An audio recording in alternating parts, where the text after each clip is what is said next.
Sharper Point Commentary, presented by Schwartz Laser Eye Center. Some people may think that Donald Trump is picking off Fox News' lineup to fill his cabinet, which may be true to a certain extent, because even if there may still be enough hosts left to keep the network on the air, certainly a ton of people who appear as guests on that network will be headed to serve in the Trump administration, and if approved by the Senate, will continue to appear on air at Fox News.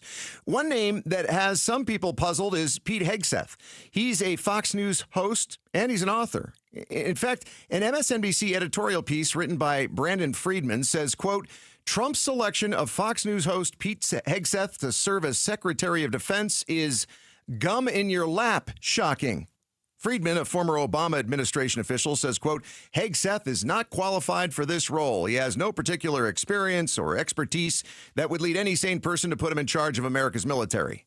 And then he goes on to disprove his conclusion by writing that, quote, Hegseth began his career as an analyst at Bear Stearns while serving as a junior officer in the Minnesota Army National Guard. He did basic things all young service members of that era did.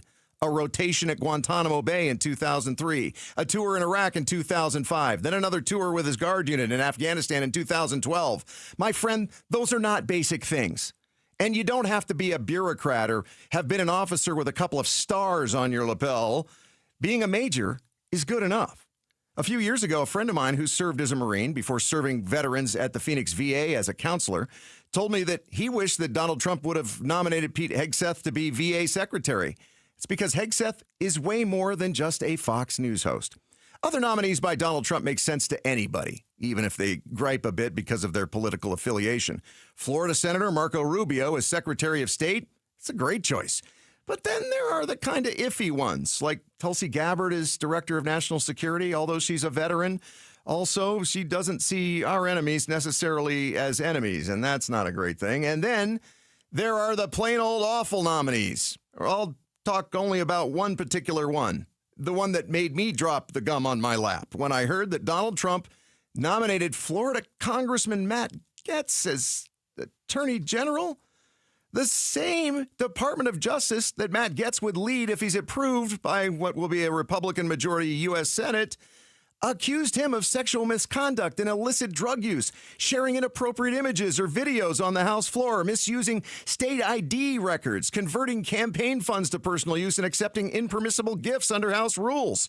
In January of 2020, the Secret Service received a tip that he'd accompanied Seminole County tax collector Joel Greenberg to a government office where Greenberg was producing fake IDs that he was accused of later to use to sex traffic a 17-year-old girl in 2017.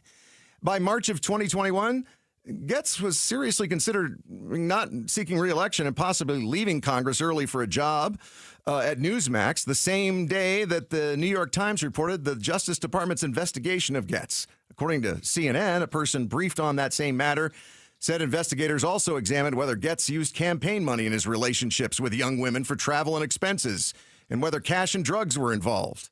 There's more, a lot more, so much smoke that there has to be fire there also.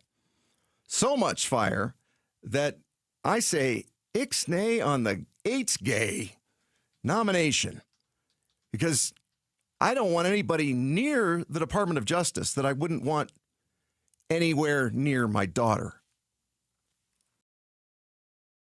Thanks for watching Sharper Point. Click to see more from Arizona's Morning News and tap the button in the middle to subscribe.